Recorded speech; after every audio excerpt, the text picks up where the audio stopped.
Star Wars en direct vous est présenté en collaboration avec Siteclan.net, Mintinbox.net, StarWarsHolonet.com, PlanetStarWars.com, StarWarsUniverse.com, ainsi que Radio H2O et Génération Star Wars et Science-Fiction. Sector 5 to Ghost. Going in now. Bienvenue à Star Wars en direct, Rebels. Look, I work alone. How about a little less attitude and a little more altitude? Le podcast de discussion et de commentaires sur la série animée Star Wars Rebels. I need to be ready to take off or none of us stands a chance. Care to blast one of those ties out of the galaxy? I don't think anyone would object. Shields down. Chopper, fix them! My name's Sam. It's possible I may be a little late. Wait, are you fighting stormtroopers? What makes you say that?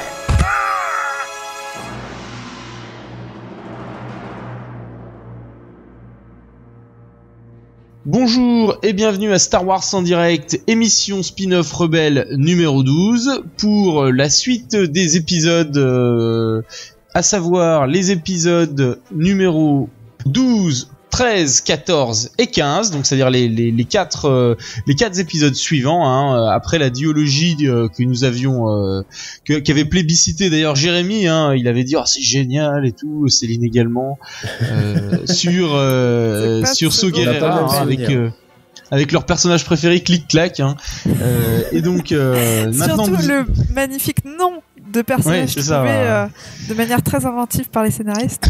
C'est bien Thomas, tu nous mets en forme pour la suite, c'est cool. Voilà, c'est ça, je vous chauffe un peu. Donc vous les aurez reconnus, donc et bien du coup on va être galant pour la première fois dans Star Wars en direct. On va commencer par Céline. Bonjour Céline. Jérémy. Salut. Et puis la surprise du jour. Salut. C'est Sylvain. Quel enthousiasme Sylvain, on voit que t'es content de participer à Star Wars en direct aujourd'hui. Ah ouais, grave, j'avais hâte de vous retrouver. La petite voix douce, c'est trop gentil. Un léger WhatsApp, vous avez envie de dire quelque chose? Bah moi j'ai acheté le Blu-ray de Rogue One. Ouais, forcément. Les autres? Moi, je voulais dire que j'adhère totalement maintenant à la théorie de Jérémy selon laquelle il ne faut jamais précommander, puisqu'on a précommandé Rogue One au prix magnifique de 22,99 € avec la garantie du prix le moins cher, puisque s'il baisse, votre prix baisse dans votre panier. Et à la fin, il vous facture 22,90 € alors que sur le site de Fnac, il était à 18,90 €. Merci Fnac. Mieux que ça, à Carrefour, il était à 20 € et on te remettait 5 € de ticket, donc ça te le faisait à 15 balles. Quoi. Ouais, mais à la rigueur, là, c'est pas la même enseigne. Mais si tu veux, quand l'enseigne sur te Amazon, dit c'est pas possible... il était à combien sur même. Amazon? Et du coup, on l'a rendu pour reprendre le même. Voilà. Et il est à combien sur Amazon? Il est pas à 19? Et toi, Jérémy, ton WhatsApp pendant qu'il nous cherche le prix? On a enregistré le Star Wars en direct 133, si je me souviens bien, il y a quelques jours. Et ouais, c'est ça. Voilà, j'avais passé un très bon moment, même si on a dû finir un peu précipitamment, on s'en excuse encore, mais enfin, vous comprendrez au vu de ce qui s'est passé. Et puis, toujours pas acheté Rogue One. Autre chose à faire. Oui, bah bien sûr. Et puis voilà, moi perso, j'ai toujours pas acheté Rogue One, puisque comme d'hab, je suis pas en France, donc je l'achèterai bientôt, soit quand on viendra me visiter, soit quand je viendrai visiter. Et puis voilà. J'ai trouvé le prix, le normal est à 18,99 € sur Amazon. Et le Steelbook Blu-ray 3D, tout ça est à 31 €. Donc c'est sur Carrefour le moins cher finalement. Ouais, quand tu comptes la réduction sur ta carte. Tu comptes la réduction. Thomas, ça fait plusieurs épisodes qu'il parle de Carrefour. Je commence à l'impression qu'il prend un billet à chaque fois. Non, je pense qu'il a juste des actions directement. C'est du sponsoring, quoi. C'est ça. Non, mais moi, j'achète tout à Carrefour et c'est vrai que. Mais là, le pire, c'est que d'ailleurs, mon Rogue One, je l'ai acheté à la Fnac parce que le jour de la sortie, j'avais complètement oublié que c'était le 22. Je croyais que c'était le 27 et du coup, le 22, j'ai vu commencer à avoir plein de mecs sur Facebook qui mettaient une photo de leur Blu-ray Rogue One et je me suis dit bah merde alors, c'était peut-être aujourd'hui. Et c'est un auditeur, Kevin Stadias, qui me dit non, c'est aujourd'hui, vas-y. Et il m'a donné le prix Carrefour et je me suis dit allez, j'ai été voir à la Fnac. Donc à la Fnac, il était à 18,99 en l'occurrence. Et comme on allait faire un tour au centre-ville, je me suis dit allez, tant pis, je le paye 4 balles de plus, mais ce sera le petit bonus de l'acheter dans un magasin culturel au lieu de l'acheter entre une tranche de gigot et un paquet de et un chou-fleur, quoi, tu vois. C'était plus funky d'acheter ça là-bas. Voilà, on allait se promener en ville, voilà, donc c'était plus cool de le prendre à la Fnac, quoi. Donc je l'ai pris là-bas alors qu'il était plus cher. C'est ça qui est le plus fou. C'est vous dire s'il est con. Je trouve ça dingue qu'il y ait une différence de... Ouais, mais je trouve ça dingue qu'il y ait des différences de 4 € alors que c'est le film, il vient de sortir déjà, quoi. Et normalement, quand c'est ils en ont fonction de la com. Honnêtement, c'est en fonction de la com que les différentes boîtes se prennent. Ouais. Si Carrefour te les fait à pas cher, c'est juste qu'ils savent qu'ils vont en vendre des cartons, donc ils renient sur leur oui, puis ils ont des prix gros aussi, hein. Ils ont des centrales d'achat de malade. Oui, ils ont des prix. Accrochez-vous bien, c'est que la Fnac, ça je l'ai eu à 18,99 parce que j'avais le prix vert et que j'avais dit que je l'avais vu à ce prix-là sur le site internet, mais le prix vert était à 24,99 et le prix normal était à 32 € et des bananes. Non, c'est dire, ils affichent tout le temps 32 €. Non, de l'édition classique. Toujours un prix vert par-dessus. Avec juste le petit feu. C'est le prix du Steelbook chez Amazon. Hein. Ah non, mais on est bien d'accord. Et le prix normal, c'était 32 et quelques, juste pour la version classique, quoi. Ah, et en prix vert à 24,99. Ils te font croire qu'ils ont qu'ils te font une super réduc, c'est un mensonge, c'est de la connerie. Donc, messieurs, dames, nous allons passer dorénavant en hyperespace pour analyser nos 4 épisodes, et on commence tout de suite avec l'épisode 12. Oh crap! Prepare to jump into hyperspace on my mark. All right, stand by.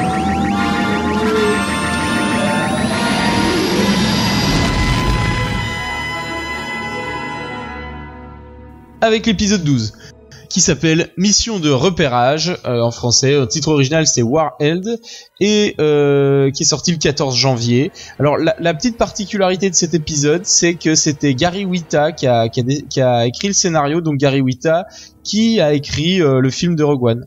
Donc voilà, je voulais juste le signaler. Le résumé étant le suivant, nous sommes sur la base d'Atolon, hein, qui est donc... Juste une question, avant le résumé. Tu dis que le scénariste, c'est un scénariste connu et tout, mais maintenant, vu qu'ils ont un groupe de story writers, c'est pas étonnant que ce soit toujours les mêmes scénaristes au final? Je crois que les scénaristes de films, quand même, en général, ils font pas de la télé parce que c'est quand même plus cher. Hein, non, mais ça passe par eux. Il a fait d'autres trucs, hein, si tu veux. Il faisait des films. Il a écrit le livre d'Eli, After Earth. Bon, ça vaut ce que ça vaut, quoi. Et de la merde. Ouais, voilà, c'est ça. Non, mais je dis pas le contraire, je dis juste que maintenant, comme il y a un story group, je pense que tout passe par eux et que tout doit être continu. C'était tout. Mais après, ça passe par le story group, mais qui valide en fait. Ouais, mais ils ont quand même... Les scénaristes des épisodes ou les réalisateurs des épisodes créent leur propre histoire et ensuite elle est validée ou pas, ou modifiée par le story group. C'est un contrôle en fait, quoi, on pourrait dire. C'est un espèce de contrôle. Mais si tu regardes bien dans les précédents, là, la duologie de Click-Clack, c'était l'homme au chapeau qui l'avait écrit, c'est-à-dire Dave Filoni. Juste avant, on avait un Brent Friedman que je connais pas, etc. Donc du coup, Gary Whitta, il avait écrit Mission périlleuse aussi. D'accord. Qui était un épisode pas terrible avec Hondo et Asmorigan, quoi. Super. Ouais. Il a un bon CV en fait. Ah putain, ouais. Prononce plus jamais le nom de Click-Clack, là. J'en peux plus. Click-Clack. Oh là là. Sinon tu prends tes clics et tes claques, c'est ça? Ok. Bon, on va arrêter l'enregistrement là. On va se lancer dans la... Non mais heureusement qu'il y en a un qui a relevé pour me dire que c'était nul, parce que si c'est un blanc, c'est encore pire. Non, Dany l'aurait coupé au montage, on aurait rajouté des petits rires et tout, tu vois, en fond. Ah, c'est ça. Bon, on se lance donc dans notre résumé. Le résumé, donc, on est sur Atolon et l'équipe de l'escadron Phoenix est partie et on laisse la base à Zeb et Chopper, donc les deux plus malins de la bande.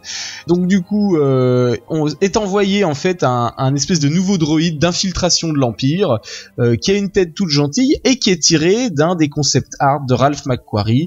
Et a priori, ce droïde a l'air tout gentil, il se fait attaquer par les araignées Krykna. Et en fait, il est ramené dans la base par Zeb et Chopper, hein, qu'ils le prennent un petit peu comme un copain. C'est vrai qu'ils ont tendance à ramener pas mal de monde, hein. On avait déjà AP5, donc pourquoi pas lui. Donc d'ailleurs c'est AP5 qui va le réparer, et pendant ce temps Zeb apprend de la part de Fulcrum que en fait il y a des droïdes infiltrés et que s'ils ont une tête gentille ils se transforment en grands méchants, hein. C'est un peu Dr Jekyll et Mr Hyde, ça ne manque pas. Le droïde se transforme, les attaque, c'est à peu près le résumé. Bien, ils arrivent à le neutraliser, à le réexpédier chez les impériaux sans qu'ils aient sans qu'ils aient voilà, sans qu'ils fassent repérer la base. C'est surtout ça la subtilité. Je trouvais plus mes mots. Il le renvoie pour qu'il fasse péter un vaisseau, il le reprogramme et il va faire péter un je sais plus si c'est un destroyer ou un croiseur. Et donc du coup tout va bien. Ils ont encore une fois, grâce à un habile superfuge, réussi à éviter le pire. Ouais, enfin Throne quand même se doute du coup qu'ils sont dans le coin du destroyer où ils étaient. C'est vrai. Ce qui évite... Quelque part, ça leur a donné un champ plus resserré. Ce qui évite de faire passer Throne pour le débile de base. C'est vrai que ça, c'est bien. Mais qui fait passer Zeb pour le débile de base, du coup.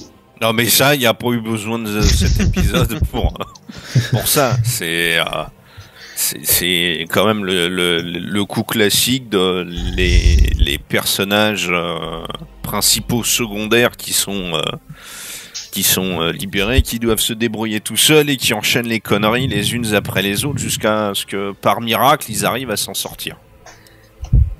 Donc qu'est-ce que vous en avez pensé de cet épisode ? Je crois que ça s'entend. C'est ça. Non, moi ça m'a fait plaisir d'avoir un épisode sur Zeb parce que on l'avait pas vu beaucoup de cette saison, mais après la qualité de l'épisode elle est pas là quoi. La qualité narrative de l'épisode. C'est ça. Ouais. La même, j'avais dit, je crois, il y a 2 épisodes que Zeb, genre, on le voyait pas du tout. Je sais plus si il y a 1 ou 2 épisodes, enfin 1 ou 2 enregistrements, je l'avais dit, que j'en pouvais plus, on voyait jamais Zeb, on voyait jamais Sabine. L'épisode 11, on avait eu Sabine, maintenant on a Zeb. Mais c'est tellement dommage de le mettre dans une histoire comme celle-là. Sous prétexte que Zeb est un bourrin, on le met en train de se battre face à un robot, quoi. Enfin, c'est petit. Et le fait d'envoyer ce robot se faire exploser dans le vaisseau, c'est pas intelligent du tout. Et Zeb, je le pensais quand même un peu plus intelligent. C'est pas parce que t'es bourrin que que t'es con. Donc, assez décevant d'un point de vue narratif. Et puis voilà, c'est déjà pas mal. Bon, le seul truc qui était cool, c'était ce fameux droïde sonde qui reprend un petit peu, les concepts de Ralph McQuarrie. Par contre, c'est un peu étrange encore une fois qu'on l'ait jamais vu avant, parce que les droïdes sondes, a priori, normalement, ils sont pas tout à fait cette tête-là. C'est-à-dire qu'on se dit, s'ils ont cette technologie-là, pourquoi ils l'ont pas utilisée sur Hot, quoi. Enfin, c'est pas des droïdes sondes. Je crois pas qu'ils l'appellent comme ça. C'est des unités d'infiltration. Pour ça que c'est voire même de démolition. La pieuvre. Hein, voire même de démolition, vu que comment il se réagit dès qu'il trouve la d'infiltration, explosion. Ouais. C'est un droïde terroriste. C'est pour ça, oui, mais c'est pour ça le principe de l'infiltration, c'est rentrer quelque part sans qu'on le voie et de zigouiller tout le monde ou de tout faire péter, te barrer avant. Donc c'est ça, c'est plus une unité d'infiltration qu'un droïde sonde.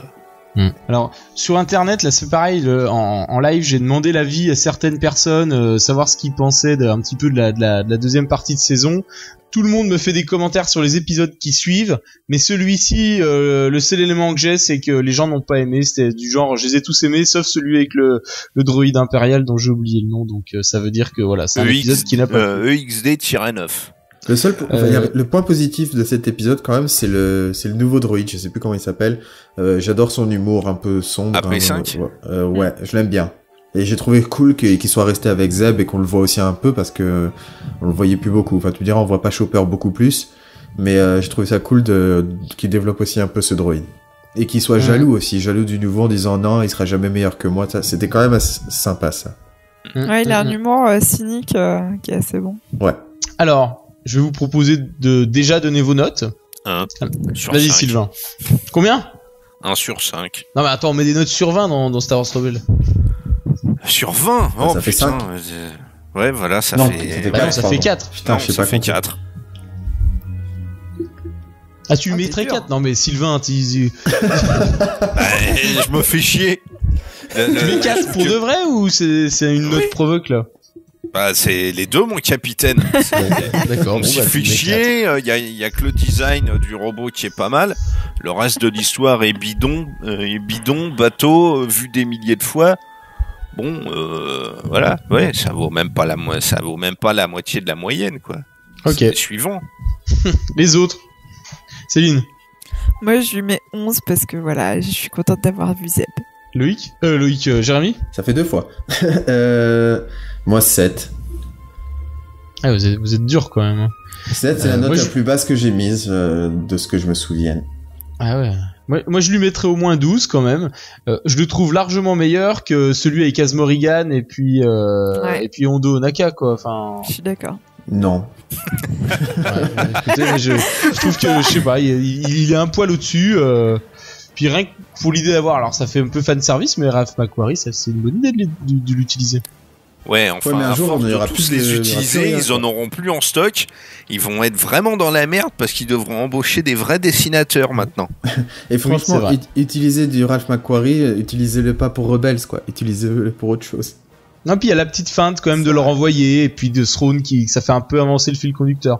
Juste pour finir là sur après les notes qu'on a données, donc là on a une moyenne grâce à Sylvain, on est en dessous de la moyenne, là on doit être dans les 8, 8 et demi quoi pour faire à peu près la moyenne. C'est une des pires notes. Voilà, juste pour mine de rien, les gens avaient dû le sentir parce qu'aux États-Unis, l'audience de l'épisode la duologie précédente, c'était 567 000 téléspectateurs. Direct, ça tombe à 374 000 et l'épisode d'après où on rattaque du Mandalorien, ça passe à 481 000.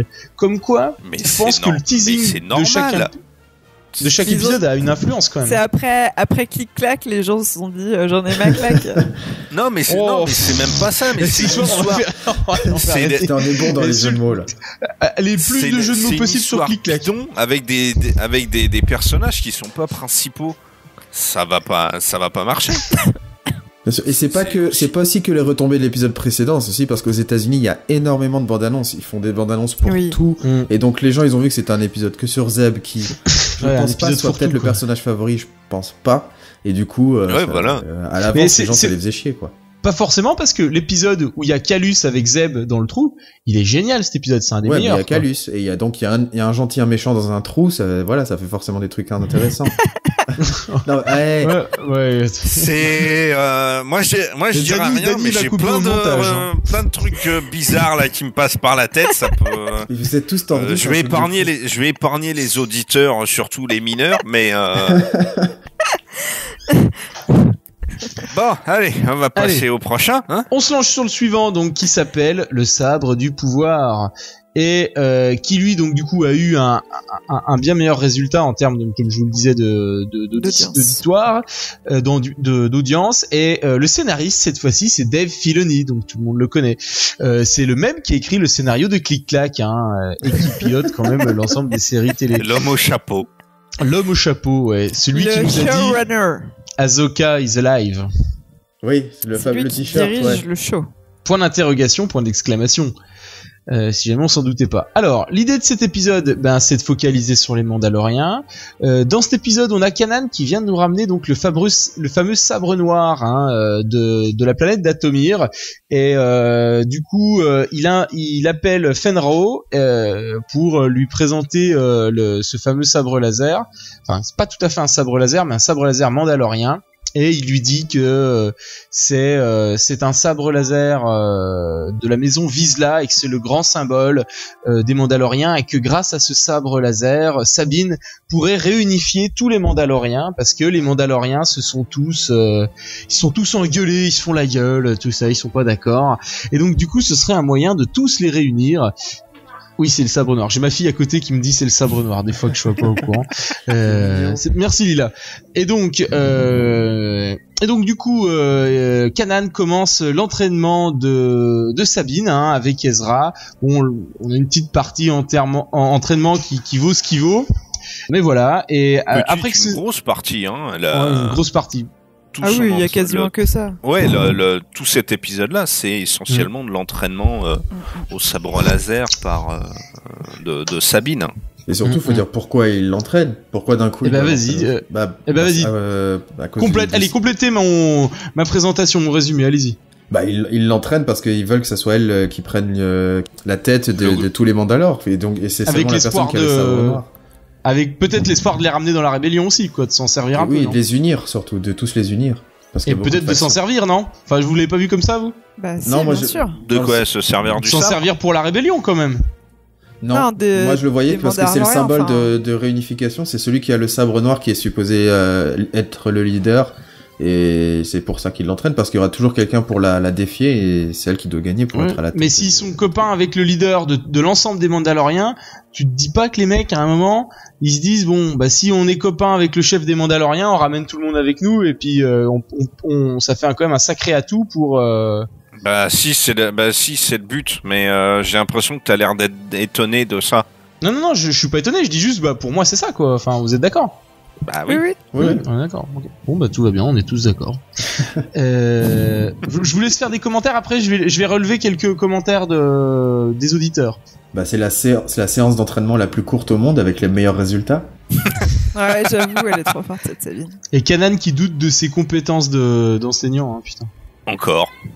C'est le seul point négatif que je trouve à cet épisode, que j'ai beaucoup aimé par contre.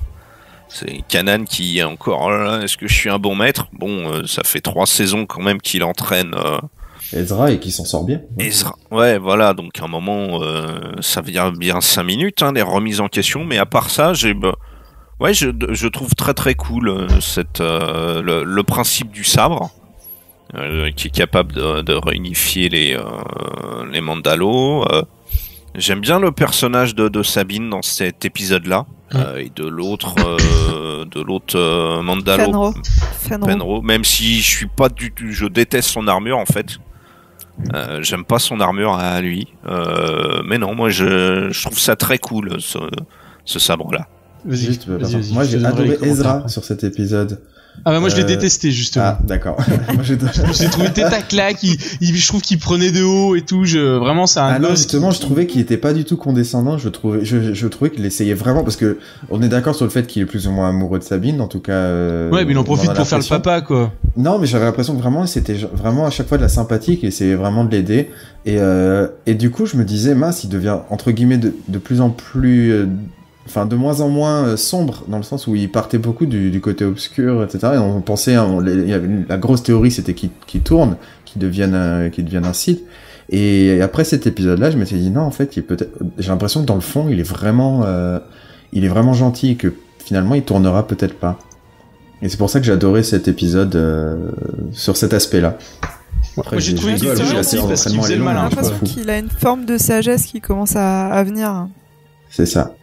Ah putain, moi je l'ai trouvé tête à claque quoi. J'ai senti que le mec il était calme juste parce qu'il pouvait faire le barbeau quoi. J'ai trouvé Sabine tête à claque, mais après elle reste intéressante, mais j'ai trouvé Ezra vraiment cool sur cet épisode. Mais Ezra, c'est vraiment le personnage que je ne supporte pas. Vraiment, je le supporte pas ce gosse. Ah, c'est con, c'est le personnage principal. Non, mais moi j'aime vraiment pas ce personnage. Autant j'adore Hera, autant lui, vraiment, je le trouve abaffé. Bon.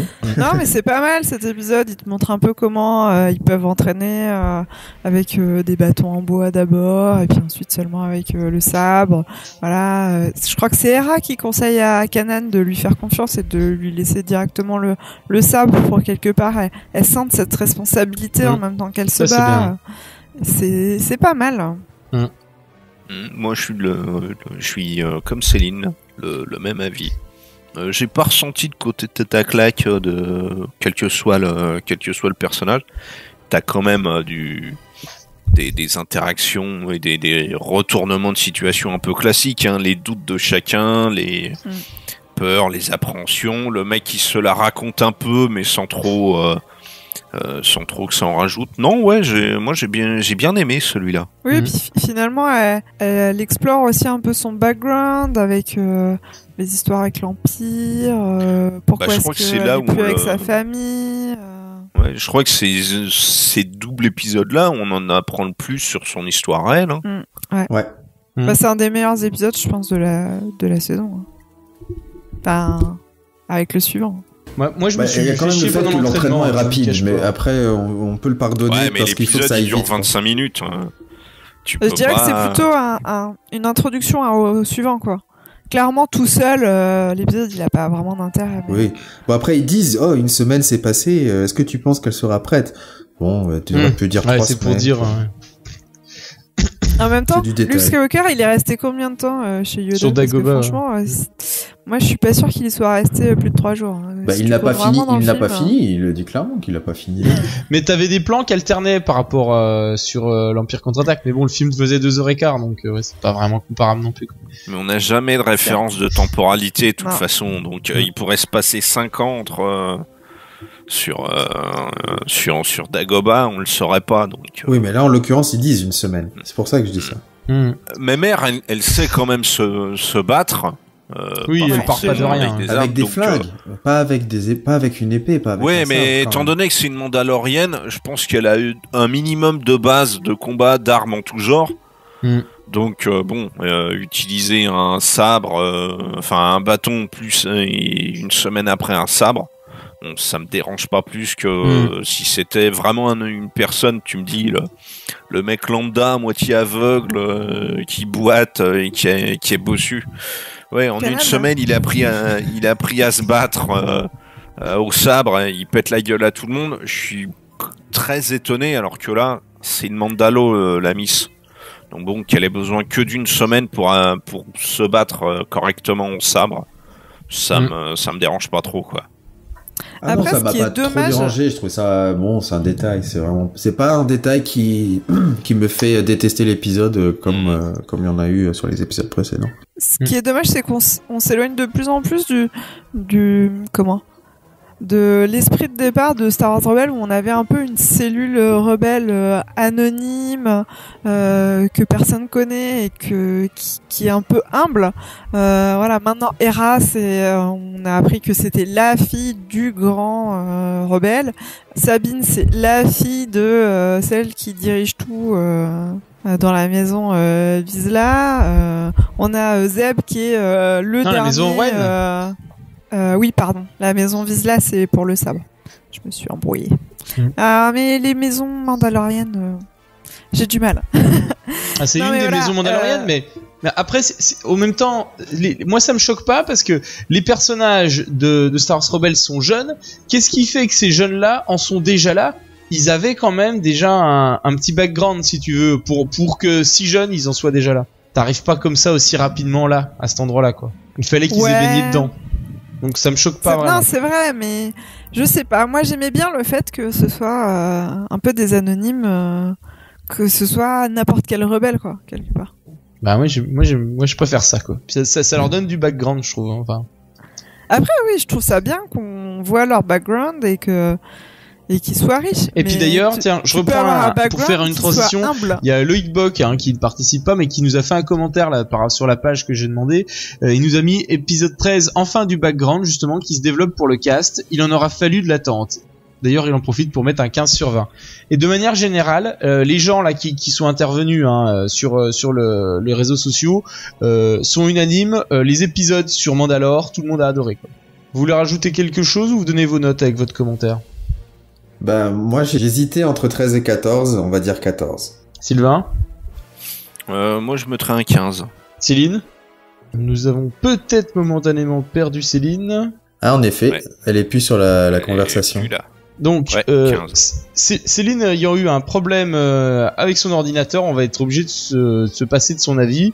Visiblement, je pense qu'il aurait été plutôt positif.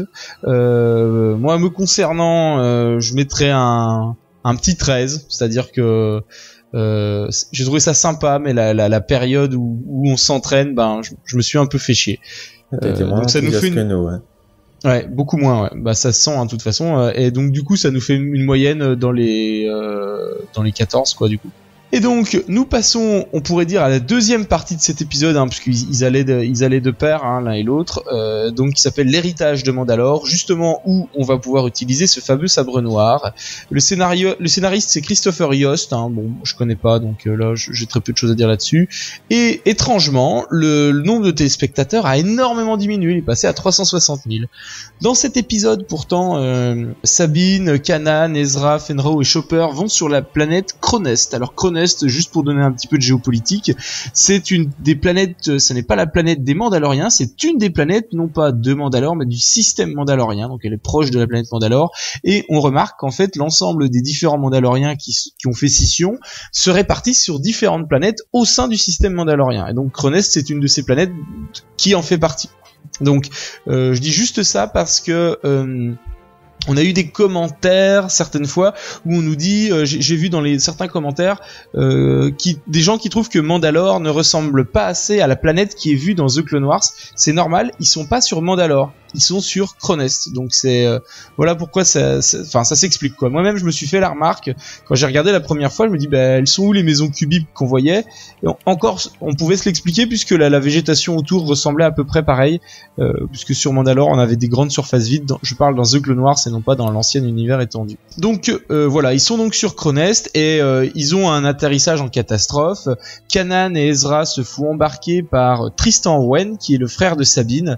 Ils vont les faire prisonniers et pendant ce temps Sabine va rejoindre sa famille et en fait va négocier en fait la libération, on va dire, de Kanan et d'Ezra.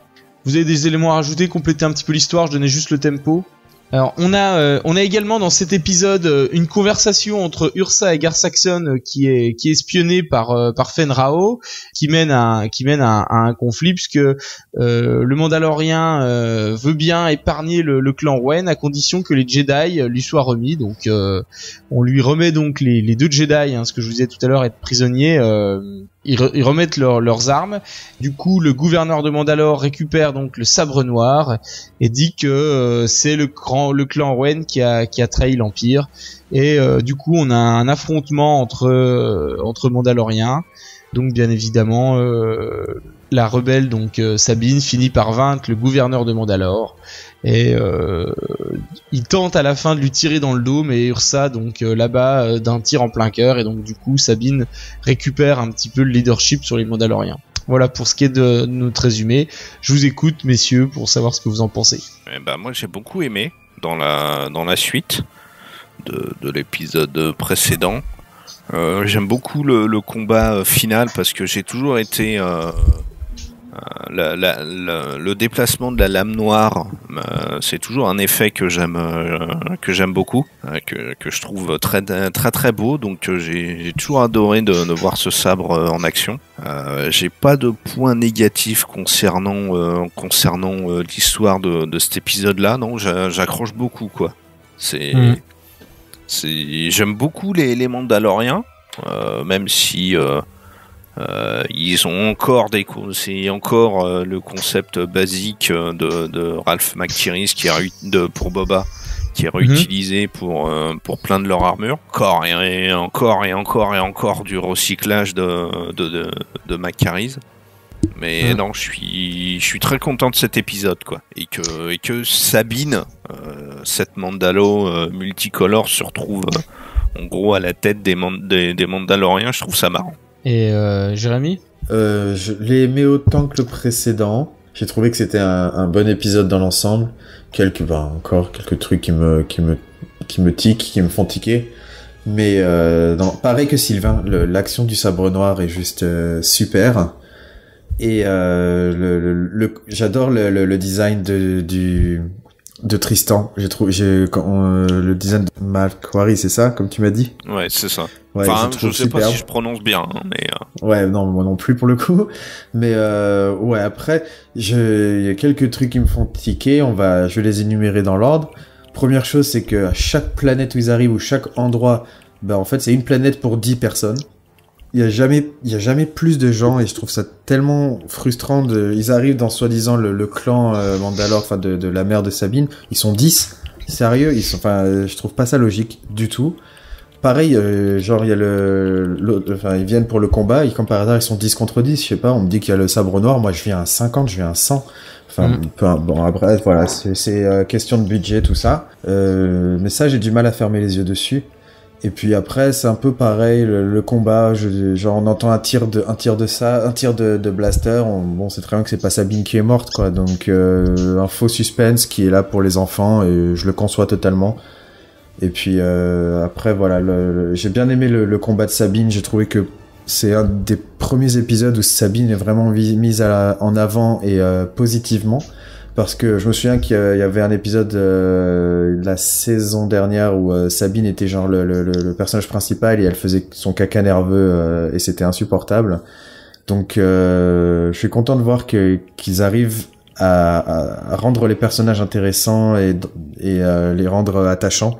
Bon, sauf pour Zeb sur l'épisode précédent, mais il en a eu d'autres qui étaient très bien aussi. Donc, dans l'ensemble, c'est vraiment un bon épisode et on s'ennuie pas. Alors moi c'est pareil, hein. Cet épisode par contre je l'ai beaucoup aimé. Je regrette aussi qu'il n'y ait pas eu plus de Mandaloriens. On peut peut-être expliquer que ma foi il clairsème un petit peu comme à l'époque des châteaux, hein.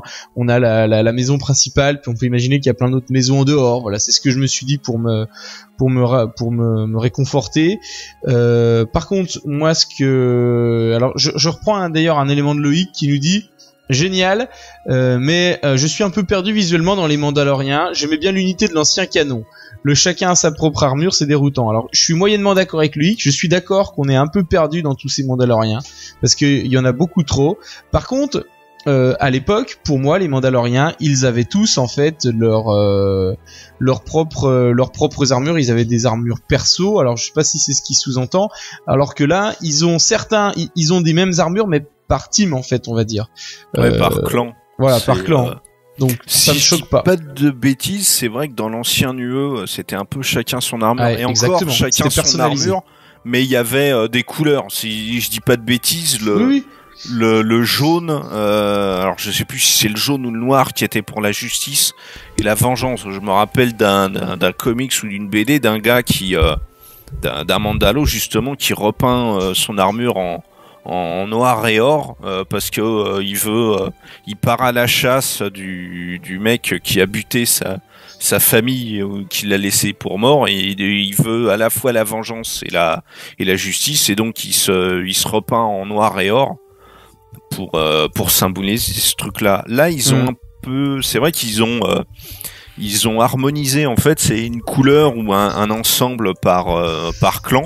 Je trouve ça pas mal, même si c'est pas non plus des couleurs ou des armures super méga chatoyantes. Je trouve que le fait qu'ils se soient mis par clan, ouais, je trouve que ça se soit pas mal. Et puis, du coup, par contre, il y a un truc qui est vrai, par contre, c'est que les Mandaloriens, on s'y perd tout le temps. À chaque fois qu'on a un épisode sur les Mandaloriens, on essaye de redonner le background, dire attends, lui, c'est telle famille, c'est tel machin. Donc c'est hyper compliqué, mais je trouve que c'est hyper intéressant. Et alors, je voudrais faire deux liens. Alors du coup, Céline est revenue vers nous, donc elle va peut-être y être sensible avec The Clone Wars, puisque je sais qu'elle est en train de les regarder en ce moment. Je me rappelle qu'à l'époque, quand on avait The Clone Wars, c'est qu'on voyait Vizsla avec son sabre noir. Je me disais mais ça ressemble à rien, ce machin, c'est trop nul. Et maintenant qu'on a donné un background à cette arme et qu'elle a un côté mythique, qu'elle a un côté c'était l'ancien Jedi Mandalorian. Là, putain, il y a vraiment une vraie raison de l'utiliser, et ça, là, je trouve ça très bon. Donc là, du coup, j'adore ce sabre noir. Du coup, j'aime beaucoup maintenant les Mandaloriens. Et puis, on avait tellement peur dans The Clone Wars que les Mandaloriens pacifiques, et ben maintenant ils avaient tué les Mandaloriens. Bah non, il y a 10 000 courants Mandaloriens. La plupart ils ont des jetpacks, et ça c'est vraiment cool. Donc du coup non, vraiment j'ai beaucoup aimé. Donc Céline est avec nous. Et un dernier élément, quand Jérémy a dit oui, je conçois le suspense pour Sabine, mais on se doutait bien qu'elle allait pas se faire tuer. Ben moi qui le regarde en famille, tout le monde a fait oh, Sabine. Et du coup oui, ça opère, le suspense il opère pour les gosses quoi. C'est clair. Oui, mais rappelle l'âge de tes gosses, voilà ce que j'ai dit pour les gamins. Non, mais on est bien d'accord. Voilà, non, mais tout à fait. Et d'ailleurs, tu as eu le recul de dire, bah oui, pour les gamins, je pense que ça doit marcher. Et ben, c'est juste pour te confirmer ce que tu disais. D'accord. Moi, de mon côté, ça a marché à fond, quoi. Il y a eu, tout le monde a retenu son souffle, et puis, mais bon, après, on le voit venir gros comme ça m'a fait penser à Freezer, quoi, le combat contre Son Goku. Céline? Juste, pour le sabre noir, Je vais peut-être être médisant là-dessus, mais je pense sincèrement pas que lorsqu'ils ont parlé du sabre noir dans Clone Wars, ils savaient déjà le background du truc. Ils ont pris l'arme du sabre noir, elle est cool, on va lui filer un background en plus. Exactement. Ouais. Je suis tout à fait d'accord, mais tu sais, c'est comme à l'époque, il se passait un truc et ils canonisaient a posteriori un truc, et ben oui, là c'est un peu ça quoi. On l'a rendu. Écoute, le plus gros truc qu'ils ont fait comme ça, c'est quand même les plans de l'étoile noire avec la faille. Donc moi je comprends entièrement et j'applaudis. Voilà. Et même récemment. Un truc bizarre, cohérent, j'adore. Et un truc aussi récemment que Loïc m'avait envoyé dans les textos qu'on s'envoyait pendant la célébration, le fait d'avoir canonisé Rex dans le Retour du Jedi, ça je trouve ça top aussi. Ouais, ils l'ont pas canonisé. C'est une rumeur. Ils ont pas dit qu'ils étaient contre le truc et ils ont surtout mis un costume à Rex qui ressemble aux soldats du Retour du Jedi. Ils canoniseront quand je verrai un nouveau générique du Retour du Jedi, tu verras ce mec-là, il joue le Capitaine Rex. Point. ou même ça sera le dernier épisode de la saison 4, Rex il aura l'uniforme parce que d'ici la fin de la saison 4 de Rebels, ça sera plus ou moins le début de la trilogie originale et du coup les designs des vêtements seront les mêmes. Et voilà, et ça va faire un petit clin d'œil, tout comme Hera, je pense que ça sera la même chose. On va la retrouver pilote au sein d'un squadron, je sais pas quoi, des rebelles, et ça va se terminer là-dessus. Enfin, en tout cas, on avance un peu, mais... Ouais, pour tout ça, pour dire que ce nouveau canon, il est de plus en plus cool et de plus en plus construit. Et ça, c'est agréable. Entièrement d'accord. Loïc, donc, nous avait donné un 14 sur 20. Quelles sont vos notes, messieurs? Comme Loïc, 14, comme la même que j'ai donné à l'épisode précédent, puisque comme j'ai dit, j'ai aimé les deux autant. Moi, les mêmes raisons que l'épisode précédent, donc ce sera la même note. 15 donc. Ouais. Moi je lui mettrais aussi un bon 15, parce que autant le précédent je l'ai trouvé mou, autant celui-là j'ai trouvé sympa. Et puis le fait d'avoir un peu plus de développement sur les Mandaloriens, d'intégrer cette nouvelle planète des Mandaloriens, tout ça c'est vraiment sympa. Donc moi j'ai vraiment un bon 15, ce qui nous fait une moyenne à quasiment 15 quoi. Ouais. Si on devait lisser quoi. Donc voilà, un très très bon épisode. Ce qui est assez surprenant, c'est le nombre de téléspectateurs qui n'était qu'à 360 000 pourtant. Donc c'est assez étrange quoi. Alors peut-être l'épisode précédent qui a dû décevoir certains gens et peut-être les enfants, parce que les enfants voir 15 minutes sur une fille qui s'entraîne, pour eux c'est pas aussi attrayant que pour nous. Peut-être. Mais en tout cas, j'ai trouvé que celui-ci était quand même bien meilleur que le précédent quoi. Alors nous pouvons passer maintenant à l'épisode 15 qui s'appelle Un espion en danger, qui est scénarisé par Nicole Dubuc. Je sais pas si vous connaissez, je sais qu'elle avait fait un épisode précédemment dans la saison. Je me rappelle plus lequel. Alors, on a une audience plutôt bonne, 416 000 téléspectateurs aux États-Unis. Et dans cet épisode, on a l'agent Kallus qui intercepte une navette qui a été volée sur le Tal. Du coup, le lieutenant List qui est dedans, en fait, veut emprisonner le chasseur de primes que Kallus reconnaît, et c'est en fait Ezra Bridger. Donc ils le mettent dans une cellule, et Kallus veut le faire échapper. Sauf que comme il y a des rumeurs d'un espion rebelle, il se dit je vais faire une pierre deux coups, je vais faire échapper Ezra, et puis en même temps je vais user un superfuge pour faire croire que un superfuge. Pardon. J'ai dit quoi? Superfuge. Elle est revenue juste pour me reprendre, merci. Vraiment. C'était pour t'embêter. Donc utiliser donc un superfuge pour tant qu'à faire croire que effectivement il faut qu'il y ait un coupable à un moment pour cette fameuse taupe. On va faire croire que c'est le petit jeune, le stagiaire, qui en plus a super confiance en Kallus. Alors là pour le coup il est vraiment salaud, enfin on en discutera, mais il va échanger leurs deux stylos, il va faire croire à tout le monde que c'est lui l'espion, et puis de par diverses manipulations, et finalement tout le monde va le croire, y compris l'amiral Yularen, qui a envoyé expressément, donc tout le monde le croit sauf Thrawn qui a compris jusqu'à la fin. On se dit putain, moi je me rappelle quand j'ai vu cet épisode me dire mais non mais Thrawn il est trop con, ils l'ont mal caractérisé, mais non, comme d'habitude il a une longueur d'avance sur tout le monde et il te dit non, l'espion c'est Kallus, mais pour l'instant on dit rien. Donc là j'ai trouvé qu'encore une fois Thrawn était très classe. Et par contre, et puis alors le pauvre stagiaire du coup, lui qui se fait embarquer, tout le monde croit que c'est lui. On peut imaginer que Thrawn ira corriger cette erreur-là, mais Yularen par contre, il n'y voit que du feu. Donc Yularen, c'est intéressant de le repositionner puisque l'amiral Yularen, on le voit dans l'épisode 4 à bord de l'étoile de la mort, hein, dans la grande réunion où il y avait Tarkin, mais on le voyait aussi en mode plus jeune dans les épisodes de The Clone Wars avec sa petite moustache qui n'était pas grise à l'époque. Donc tout ça c'est pareil, ça va dans le sens du lourd canon qu'on nous raccroche entre les films, les différentes séries, etc. Et le code de désactivation, ah oui, ça c'est une petite anecdote, des droïdes d'entraînement. Quand Thrawn les utilise, c'est Ruk. Et dans les romans, c'est le nom d'un garde du corps Nogri personnel de Thrawn qui se retournera contre lui plus tard et l'assassinera.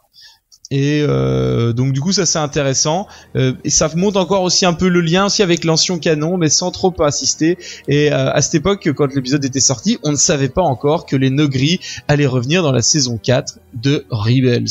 Allez, je vous écoute pour vos commentaires. Alors petite précision juste, le stagiaire il est pas vraiment stagiaire, il est quand même gradé parce que sinon il serait pas dans la réunion avec Thrawn. Tout à fait. Alors quand j'ai dit stagiaire, ouais, voilà, j'ai pas précisé, je mettais des guillemets, c'est-à-dire en gros, vous savez, c'est le petit jeune qu'on comprend. Voilà, faut préciser parce que oui, tout à fait. Piéger un stagiaire, c'est pas cohérent. Après piéger quelqu'un de assez haut placé, ça l'est. Là, c'est un lieutenant. Voilà. Ouais, non, mais quand je disais stagiaire, c'était imagé, hein, tout à fait. Non, oui, mais je tenais à préciser. Ouais, mais t'as raison. Eh ben, vas-y, Jérémy, développe un petit peu. Ce que t'as pensé de cet épisode. J'ai adoré l'épisode, vraiment. Je crois que c'est un de mes préférés de cette saison. Pareil que toi, j'ai eu très très peur que Thrawn se soit fait avoir par Kallus. Je m'étais dit, le plan il est très intelligent, il y a pas de souci, mais il faut pas que Thrawn il tombe dedans parce que ça voudrait dire que hiérarchiquement dans les masterminds, Kallus serait au-dessus et c'est pas possible. Vu comment on nous a vendu Thrawn, c'est pas possible. Et du coup, à la fin, voir Thrawn qui en fait ne doutait absolument pas, j'étais aux anges. Le stagiaire, en fait, j'ai compris plus ou moins dès le début qui serait important pour cet épisode dans le sens où on voyait ses yeux. Tu sais, il avait pas la casquette planquée sur le visage. Je me suis dit tiens, s'ils se sont fait chier à lui mettre les yeux, c'est qu'il va vraiment jouer un rôle important. Puis après, il commence à parler. Je me suis dit tiens, il va se passer un truc avec lui, c'est sûr. Et du coup, j'étais vraiment impatient et j'ai kiffé l'épisode tout du long. Du coup, Céline, on va te donner l'honneur maintenant que t'es revenue. Je vais juste ajouter que c'est la scénariste qui avait fait l'épisode où Hera est sur sa planète et qu'elle récupère son artefact, son héritage, et un autre épisode aussi avec Kallus. Non, pardon, celui où ils étaient sur donc le premier c'était le culte des ancêtres. Ouais. C'est ça. Un Inside Man, alors je sais plus le titre en français, mais c'est les infiltrés dans la taupe. C'était la taupe. L'usine impériale de Lothal. Qui s'appelait la taupe. Effectivement, donc qui sont quand même des épisodes de bonne facture, on va dire. Tout à fait. Moi, comme Jérémy, j'ai bien aimé. C'est vraiment chouette. De plus en plus, j'aime le personnage de Kallus. Carrément. Enfin, le fait que voilà, il manipule tout son monde pour être finalement le meilleur des impériales et en même temps le meilleur des agents doubles. Il est génial, quoi. Et en même temps, voilà, le fait que Thrawn se laisse pas avoir, ça nous fait enfin un méchant un petit peu qui vaut le coup, qui sait tenir la dragée haute aux gentils. Et donc, très très bon épisode. Et l'humour avec Ezra aussi de Kallus qui est très chouette quand Ezra il essaye de se planquer à nouveau au-dessus de l'ouverture de la cellule et Kallus il connaît déjà le coup. J'ai trouvé ça très drôle aussi. Sylvain ? L'un de mes épisodes préférés parce que il y a ce Kallus que j'aime bien. Alors c'est vrai qu'au tout début de la série, j'étais pas du tout enchanté par ce personnage, mais là je l'aime beaucoup. Et puis il y a Thrawn toujours qui est là, qui a cette présence, même si je suis toujours pas fan de sa couleur de peau, je le verrais beaucoup plus foncé, surtout que là on le voit quasiment en t-shirt et bras nus quand il s'entraîne là. J'aime bien la réutilisation des Dark Troopers, même si j'espère que dans d'autres épisodes on les verra au combat. Après, c'est vrai que le seul truc qui me fait tilter, c'est que le lieutenant List, là, justement, le bouc émissaire de tout ce bordel, assiste à une réunion où il y a t'as Calus, t'as 2 amiraux. Bon, qu'un lieutenant se trimballe dans une réunion comme ça, j'ai un peu de mal à y croire, en fait. C'est vrai. C'est pour ça que je disais au début, c'est pas un stagiaire, ça devait quand même être un haut gradé. Après, c'est vrai qu'il était pas suffisamment haut gradé, quoi. Autant que je sache, sauf vraiment cas de force majeure, bon, là, t'as Calus, donc il a un grade, je me rappelle plus son grade, mais il a un grade un peu spécial. T'as Throne, t'as Yularen et t'as le gouverneur Price. C'est pas une réunion à lieutenant, ça. Non, mais parce que c'est lui qui a capturé Ezra, si je me souviens bien, donc ça peut être aussi une sorte de récompense, et parce que c'est lui qui a capturé Ezra, qu'il est convié à la réunion. Ouais, mais j'y crois pas trop. Tu sais, c'est comme quand je sais plus qui dit que List là allait peut-être être rapatrié de la prison par Throne. Non, je pense pas que ce soit le profil du mec s'il le rapatrie, Calus sera au courant à un moment ou un autre. Donc c'est une merde, on le sacrifie et puis basta. Mais c'est quand même osé de la part des scénaristes, donc j'ai trouvé, c'est aussi pour ça que j'ai bien aimé l'épisode. C'est pas tout rose, c'est pas tout le monde il est beau, tout le monde est gentil. Là, c'est vraiment à la fin il sauverait le mec, quoi. Il le laisse se faire embarquer. On s'en fout, c'est un impérial, c'est un méchant. Ouais, mais tu sais, des fois ils se disent non, mais nous on est les gentils, on a quand même un bon cœur, on va le sauver, on va l'emmener avec nous et puis il va être rebelle à la fin, tu vois. Mais ils ont même pas fait ça. Rien à péter. Et il y a Loïc sur les réseaux sociaux qui nous dit qu'il a adoré également cet épisode. Lui, il lui met carrément un 18 sur 20, donc c'est impressionnant. Et il nous dit qu'à un moment, alors je me rappelle plus si c'était dans cet épisode ou pas, je me rappelle avoir vu une impériale de peau foncée, on va dire, avec un petit chignon, et je m'étais imaginé comment une noire, quoi. Et je m'étais imaginé que c'était le Sloan, vous savez, c'est ce fameux personnage de l'univers étendu, mais qu'on voit principalement en littérature, à savoir dans les BD, dans Kanan, dans la série classique, mais aussi pas mal dans les romans. Là, par exemple, je suis en train de lire le A New Dawn, elle est dedans encore une fois, elle est dans énormément de romans. Alors, je sais pas si vous lisez tous les romans et les BD, mais... Non, ça me dit rien. C'est qui ce personnage-là ? C'est une des seules impériales qu'on voit dans une 2.